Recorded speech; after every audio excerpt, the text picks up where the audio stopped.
Would anybody else like to share our quote to Carol Ann Tomlinson? Anybody agree or disagree? Teaching a class can be a challenge in any situation. But when you have one student diagnosed with an attention deficit, another with Asperger's syndrome, mixed in with 2 or 3 who are grade levels ahead, just getting through a lesson can seem impossible. And also during let's say somebody talks out of turn, Michael, let's say somebody talks out of turn. Never mind igniting young minds with a passion for learning. But what if we were to tell you, promise you, that you can teach even the hardest to reach child, and at the same time create a better classroom environment for all of your students? Okay, I definitely had experiences where I was in a classroom and they were teaching everybody the same way, and sometimes it worked for me, but oftentimes it didn't. The Learning Disabilities Association of Colorado is an organization dedicated to the success of all students. Our mission, helping teachers, counselors, administrators, and parents lift kids with learning differences to their full potential. We do that through consultations, advocacy on behalf of students with learning disabilities, and through seminars for teachers. You're about to see how LDAC's strategies come alive in the classroom, and there's no better model for these innovative methods than master teacher Philippe Ernewein. Since 1997, Philippe has been a teacher at Denver Academy, an independent school designed specifically for students with learning differences or non-traditional learning styles. Since 1972, Denver Academy has focused on the unique learning profile of each child, an approach that has transformed the classroom experience. Look at you, this is fantastic. Hey, one of the ways I want to challenge you is writing is your strength. Right? And not just here. What LDAC has learned at schools like Denver Academy can work anywhere. In the average school in America, 14% of students have an identified disability. Remember, there's no wrong answer, but you're writing down your response to this. So what exactly have we learned in terms of best practices? Think about them as a 4-pronged approach, transferable to any classroom. Here are the basics. First, take a fresh look at each child in your class. And one by one, instead of asking yourself, how smart is he or how smart is she, ask, how is he smart? Second, understand the learning profiles in your classroom. Where are the visual learners, the musical learners? Are there students with attentional issues? And how do I rewrite the details of that learning style or difference in a way that will help me create breakthroughs for that child? Next, plan for differentiated instruction. This one sounds loaded. How do you reach each and every one of your kids when they all require something unique from you? Differentiated instruction is the key to your success and your students. And we'll talk about how to make differentiated instruction integral in your classroom. Lastly, we'll give you some classroom management techniques that form a strong foundation for everything else you do as a teacher. All of these things, all 4, will help you reach and teach students with learning differences, and what's more, their best practice in any classroom. To see exactly how this solution works for students, we're enlisting help from 4 truly remarkable kids from Denver Academy. Michael, Terrence, Emmy, and Paul have all benefited from having Philippe Ernewein as their teacher. They all have learning differences, and one thing is clear: for each of them, traditional teaching methods failed. In my younger years, I spent a whole lot of time telling stories in the privacy of my own head, to the degree that it didn't really occur to me that I was different from anybody else. There's one occasion I've always particularly remembered.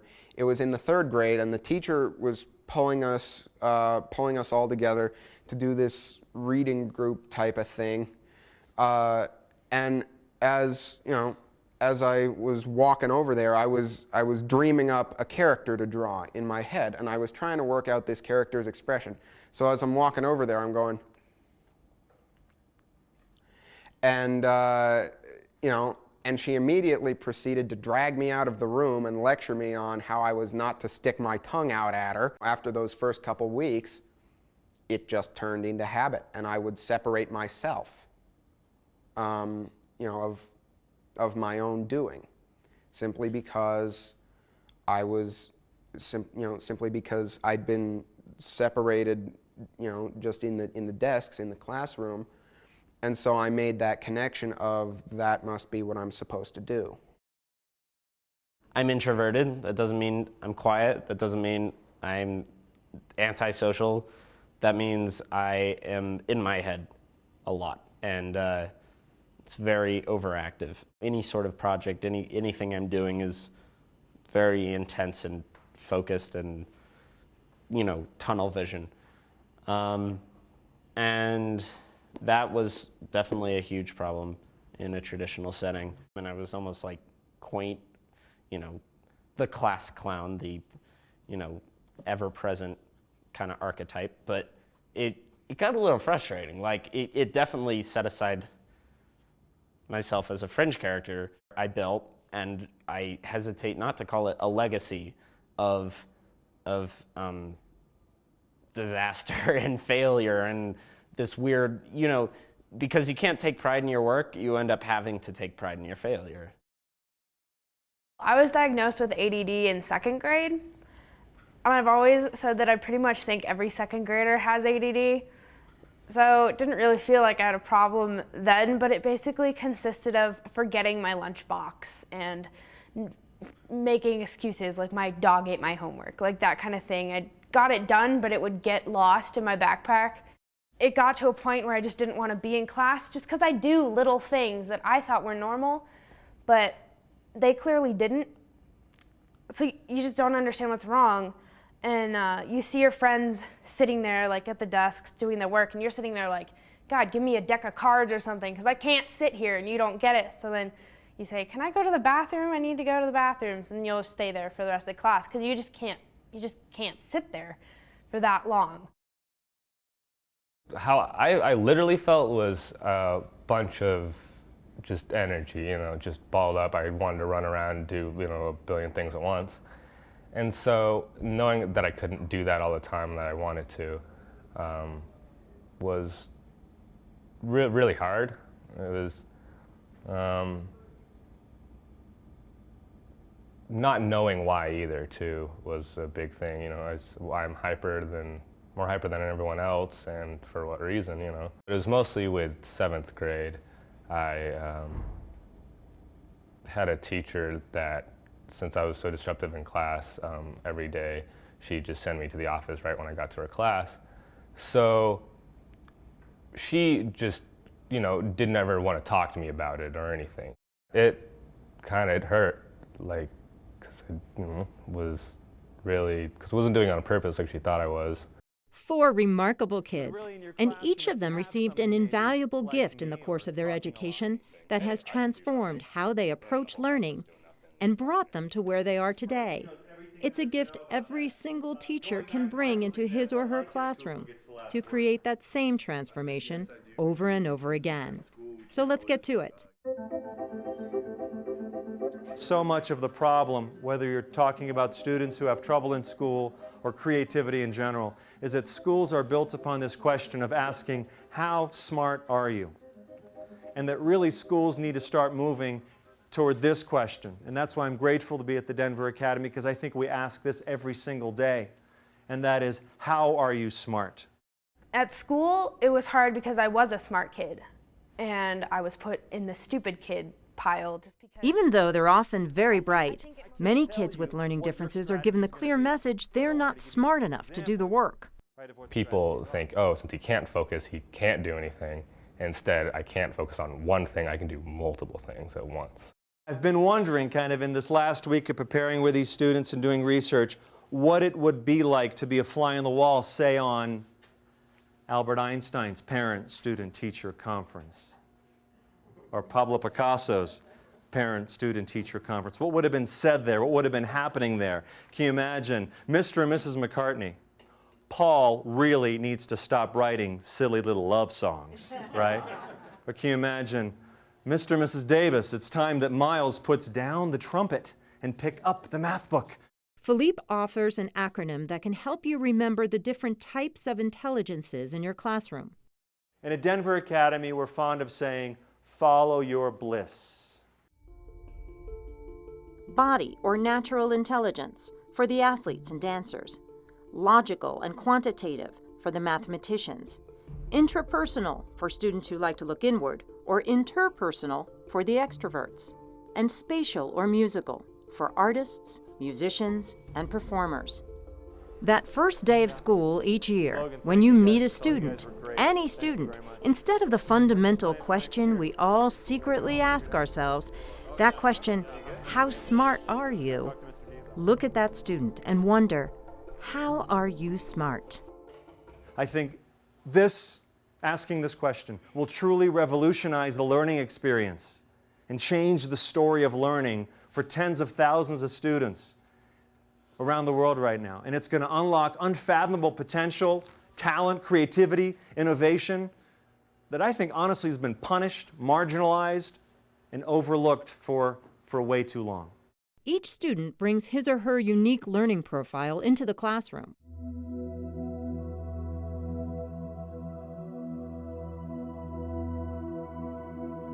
And I just want to spend a moment on the part that we have no control over.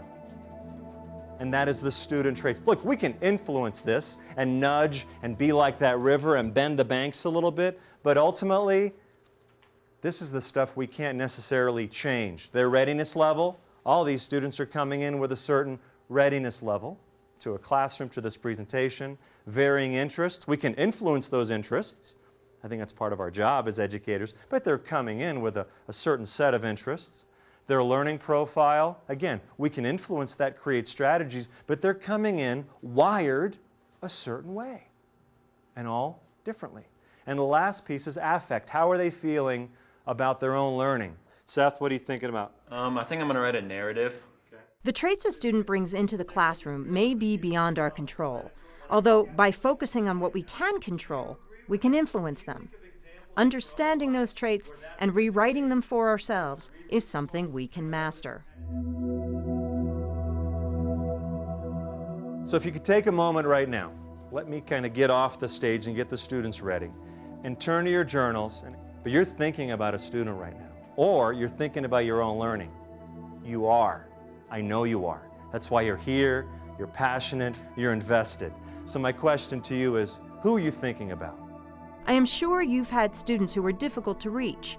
Right now, and as we go forward, I want you to think about those students. A kid who just can't seem to focus, who panics over tests, who's so bright but refuses to do the work. Learning differences show up as behaviors like these. To break through, understand a student's diagnosis, and then, this is critical, rewrite it. Let's take a closer look at rewriting. We're really almost rewriting a curse here in a way and turning it into a blessing. So how can we make the information that is given to us by this diagnostic statistical manual and make it more useful for us as educators, as individuals, as adults who are involved in the lives of children? I'm very hyperactive and impulsive. Our 4 students explained this best at our last conference. What they're about to read from is the accepted standard, the Diagnostic and Statistical Manual of Mental Disorders. I've never particularly liked the word disorder in this context. It's more of an alternate order.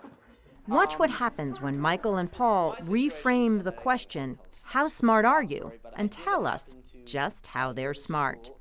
We begin with Michael's own diagnosis, Asperger's syndrome. For example, we have under heading A here, marked impairment in the use of multiple nonverbal behaviors, such as eye-to-eye gaze, facial expression, body postures, and gestures to regulate social interaction. How could we rewrite that? We could say what you mean. I mean, and you're a teacher, you ought to be verbalizing everything. You can't expect to cross your arms and go like this, tut, tut, tut. Sometimes an Asperger's person might not notice that means stop what you're doing. So say what you mean, be verbal and be clear. Number 2, failure to develop peer relationships appropriate to developmental level. This person is extremely resistant to peer pressure. Persistent preoccupation with parts of objects. You notice details. This is a blessing. You can use this approach to rewrite the learning profile of just about any student. And one of the things that I think applies to me and may apply to other people is that I have more understanding, taking interest in something that actually interests me. For instance, ADHD. Here's what the manual says. ADHD symptoms include difficulty staying focused and paying attention, difficulty controlling behavior, and hyperactivity. And here's a rewritten version. Adept at multitasking. Abundant energy that can be directed into learning. Sometimes, all you need to rewrite a kid's learning profile, and maybe his future in education, is a fresh pair of eyes. The result is nothing short of transformative. And then where do I go? Where do I go? Now we come to the big gorilla. With all these different learning profiles in the classroom, all these personalities, interests, needs, somehow we need to differentiate instruction in a way that benefits all of our students. We understand this is no simple task. Here's how a group of very dedicated teachers expressed their concerns about differentiating instruction. In the general ed class that I teach in, you have kids that are really high readers, really low readers, and trying to find something that's meaningful for everyone. That's an area where I struggle. It's a dance you're doing constantly, and it takes so much energy to, this person over here needs to have this, and then I have to take the 2-step over here, and then the waltz step over here with this one. And by the time, to keep that level of energy all the time in a classroom is impossible. Maybe another week would help the kid, but your district or whatever saying, no, at this point you have to be here. Since music isn't tested, I didn't really realize that until I started teaching AP music theory. And you have to get your kids ready to take the test. So even when you don't really intend to do that, you start teaching towards the test. It becomes less about the kids and more about the curriculum or reaching these goals, and they're often, kind of, it's not that they're arbitrary goals by any means, but if the goal is really about the student and making them whole and really making a connection, you can't have a test for that. How do you score that? So it becomes, I think, very easy to distract teachers from what truly is essential. A lot of times it feels like you're on the verge of unlocking something great, and then the management of the classroom gets in the way, and you have to deal with the other students, who still need your attention, but you're right on the verge of something wonderful, and then you get called away to do something else, and that moment is so brief and it's lost. Every one of these concerns is legitimate. Every single one.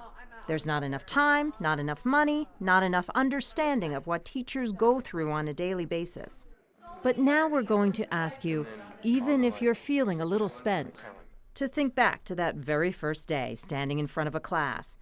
What was your vision for that classroom? What did you want to bring to those kids? Maybe you're doing exactly that. Or maybe you're coming to the conclusion those goals were never realistic. If you're right now trying to forget you ever had that vision, please don't. Hang on to it for a while longer. With school, it was hard because when they don't want you involved in class, it really takes a toll. When no one wants you around and you don't want to be there. It was very easy to disappear and, be kind of in that structure. And that was the point where the teachers were like, well, it's your decision to fail, and trying to incite this kind of guilt in me. And I was like, okay, great, fantastic. So I'll just be here and you'll be there and I can do my thing and you can do that. It'll work perfect. Remember, there's no wrong answer, but you're writing down your response to this. Differentiated instruction means you're flexible in how you teach. You manage your class and present your curriculum so each individual learner can fulfill their promise. Students have options in how they take in what you're teaching, how they make sense of it, and how they demonstrate what they've learned. Here's what's critical as you differentiate instruction. Each step along the way, remember the learning profiles in your classroom and how you've rewritten them. Based on those varied profiles, establish your goals. What do you expect each student to know and understand? What tasks should they be able to perform? Now share your goals with your kids so they know what's expected of them. And lastly, this is the fun part. Look at the basic content and tasks and get creative. How can you adapt them for a range of learners? How can you draw in the varied interests and passions you see in those young faces? If you try to teach a student purely on an academic level, academia and students generally are not compatible in and of themselves. But if you provide even one small step to the emotional and psychological development of that student, then suddenly you have earned their respect and their attention. And everything becomes easier. Let me be clear here. We are not talking about teaching to the lowest common denominator, nor are we talking about personalized instruction for every child in your class. So what are we talking about? It will help if we break differentiated instruction down further into classroom elements.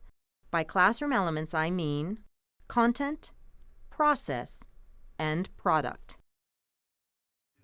When we talk about differentiating content, we mean giving a class options in what they learn, options that fit a range of readiness levels and appeal to different interests, genders, and backgrounds. Differentiated process means communicating the lesson in a variety of ways. Differentiated product means giving kids some creative license in how they show you what they've absorbed. You'll see all three classroom elements addressed here in a lesson about how individuals learn. First, differentiating content. Since this is a lesson about different styles of learning, Philippe has asked students to focus on themselves as learners. Content is differentiated from the start. Now, differentiated process. Paul tells us why differentiating process is so important. We're letting ourselves become disaffected and disenchanted with simply because of the way it's presented, or because we can't present it back in an interesting way, or because we simply don't get it because it's being told to us and we'd rather read it, or it's being read to us and we'd rather see it, or it's being, or we're looking at it and we'd rather do this or that. That can be a basic class discussion, because for some of your students, that's great. Make sure the kids who need your help most are closer to you during the discussion. Walk around the room. Let your students partner or break them into groups so they can help each other. Move from one team to the next. When you reach a group that's easily grasping the material, spur them on to learn more. With a group that's struggling, remediate. Go over the basics one more time. Remember, relatively few kids are auditory learners, whether they're diagnosed with learning differences or not. So write things down. As Barrett is handing out part of one of the handouts for today, let's get started by on the board we have our Do Now. Provide an outline or guided notes whenever possible. Use your overhead or whiteboard. I want us to respond to this quote. You can write down the quote or not write down the quote. What I definitely want you to write down is, do you agree with that? Can you think of examples in your own life where that's been the case? One very simple tool, giving students a heads up about what's coming next. We're moving into the mini lesson. Okay, and it's really our mini lesson today is the project introduction. This is not a surprise. You know this is coming. We've talked about this already, and you can follow along in the handout. And one more trick. Think of creative ways to add a physical component to learning. I agree. I feel that every student learns things in different ways. Anybody else care to share? Either do you agree, or can you think of an example in your life where maybe you were one of these students? We'll go Bridget, Kelsey, Barrett, right across there. Start with Bridget. With dyslexia, you have different ways than everyone else of learning. These suggestions are what we call low prep.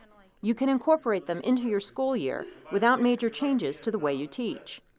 Differentiated product asks each of your students to get in touch with how he or she processes information and to tap into his or her gifts and passions. By product, we mean the major assignment for a unit. Now we're going to challenge you with a high prep strategy for differentiating product. Say you've got a kid who sits toward the back of the room, who's checking out. He's lost in the class discussion, even when you're right in front of him, or when you're writing everything on the board. But you know that boy is artistic. Or maybe you're trying to reach a girl who loves music, hums to herself all through third period and drums on the desk when she thinks you're not looking. You can offer these two very different students alternatives in how they approach a project, how they show they've mastered the material. Here I have a few pictures to share with you of how students in the past have done the project that you're about to do right now. Philippe asks his class to complete a product that sums up who they are and how they learn for a teacher they haven't met yet. Identify your learning strengths and areas of need. By offering students alternatives, you're giving them new ways to grasp success. Our project will have two parts. And the first part is the written part. In this case, Philippe makes a written component mandatory, but the students can write a script, a journal, a newspaper article, whatever type of document they want. But watch what happens as their choices widen for the second part of this project. Options based on the particular way each student is smart. You could do a self-portrait, a cartoon, printing, photography, documentary. You could do an interview. I'm a very musical inclined person. I'm a theatrical person. I'm here till 6 o'clock every night in theater, practicing for the musical, the plays, whatever. I give my life to this school pretty much. And knowing that I can take a project and I still have to do the essays, I still have to do what I don't want to, I still have to do math problems, but I can also incorporate what I love to do with the projects, which really helps. And I've become such a great writer, and I actually enjoy math now because the teachers know what I'm interested in, and I get to incorporate that into all that I do. Okay, Zach, what are you thinking about? I'm thinking about doing a comic book. Differentiated products are usually graded and are most effective when students help grade themselves. Learning is only so much. Connecting is what you need to do. I mean, sure, maybe the curriculum at school isn't the most fascinating stuff, but I'll tell you this, it does lead some pretty amazing stuff if you let it. If you let this information grow and connect and intertwine, it's crazy what you can discover. Let's talk briefly about one tool for differentiated instruction that both teachers and students say is a standout. It's a medium prep strategy that combines content, process, and product. It's journaling with your students. The journal can really help you feel like you have a part in the classroom, have a relationship with your teacher, can really help out a relationship. Me and Mr. Ernewein really didn't have the best relationship before I was in this classroom for sophomore year. I used to have less hair, and I'd have a beanie with nails in it, and I couldn't have that at school because I could hurt other people. And he had to take that away from me. I have things with hats, and I don't like people taking them away from me. So he was the devil in my eyes, really didn't like him. So throughout our year, we journaled and got to know each other a little bit better, and he's one of my favorite people ever now. He handed out all these little composition notebooks, and just once a week, we would write him a little paragraph even, about something we thought had happened this, week, or one of our opinions, something we were having a problem with. We had to journal him at least once a week. The journal is a relationship builder, a chance for them to tell you who they are. I wrote, I think, every day or every other day. But his deal is as soon as you turn in your journal, he will get back to you within 24 hours, which is awesome, and I've never really heard of someone that can do that, but that's huge. None of this is easy. Differentiated instruction takes time, energy, commitment. The teachers we spoke with agree, though, it's all worth it. There just isn't always time for creativity every day. So I think, I think the important part is that there is going to be time for that. And if there's not at all, then it's hard to maybe build up and withstand some of the times with the repetition and the practice. I think we need to give students that sense of empowerment. They want to be treated and taught as an individual, not as a student or as a member of a class. And I think that as long as we do that and we form relationships with individual students and we teach the student, not the curriculum or the group, we're actually targeting our instruction to individual students and styles of learning. I think that's where we find the most success. Finally, we should talk about learning environment. Learning environment has a number of facets to it, and it helps to remember the acronym PRESS. P, pragmatic learning environment. Anything you do more than once, make a routine for it. That way, everyone knows their role and what to expect. Relationship. Simply saying hello, greeting your students, can improve the relationship environment in your classroom dramatically. Environmental. Does what's around them connect to the content you're teaching? And finally, spatial. A new study tells us we all learn best when we vary environment, so redesign your space often. Not to sing any praises, but Ernewein happened to be my teacher, and one of the first things we did is we went for a hike, the whole class. Yes, we can go outside and we can walk on this beautiful fall afternoon. We're going to walk up there and we're going to write, and that was just huge. I was like, I knew it was going to be different. Learning environment leads neatly into the fourth and last of the best practices we'll cover here, classroom management. In pursuit of good classroom management, here's another acronym for you, HANDS. HANDS is a helpful guide for group interactions. H, hands up. Verbally remind students to raise their hands when they want to contribute. A, arm raised. Your arm goes up as a visual reminder for students to raise their hands before talking. N, need to wave off. When someone in the class is disruptive or off task, wave them off. And if that doesn't get the job done, D, direct confrontation. Look that student straight in the eyes, use his or her name, and explain the consequence of their behavior. And then, if the student still won't cooperate, S, see you after class. Effective classroom management goes beyond rules and reminders like these. It's balancing serious work with a little celebration when your students meet their goals. It's not just up to you to create a great place to learn, it's up to your kids too. Now, we've covered a lot of ground together here, but let me assure you, these solutions are real. The difference they make is real. The kids you met here today, they were the problem children. Now, they're leaders. I know so much more about myself now than I think I ever would my entire lifetime in just 3 years. My dream is to own a salon / spa, and I am well on my way to doing that. Terrence plans to study paleontology.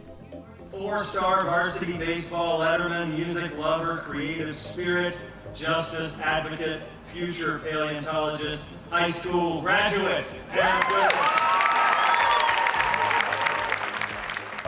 I even say proud of myself that I've gotten this far, because I don't ever thought I would think about getting this far.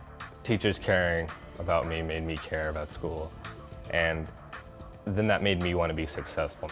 I have definitely become almost to a dangerous degree just immersed in all the stuff that I am personally exploring and that I'm learning at school. I feel like I can do what I feel is important or what I feel is unimportant, but I like to do anyways. The way you continue to learn as a teacher is by taking feedback from your students. It's not the teacher helping the student up to their level. It's the two of them growing together, which is absolutely the best form of that. There's no nobler profession than teaching. No job comes with greater rewards. For a child struggling with a learning difference, you are the best hope. Your continued learning, your commitment to excellence, your creativity as a teacher can reinvent someone's future. Good luck. And anytime you need a little help, you can always find us here.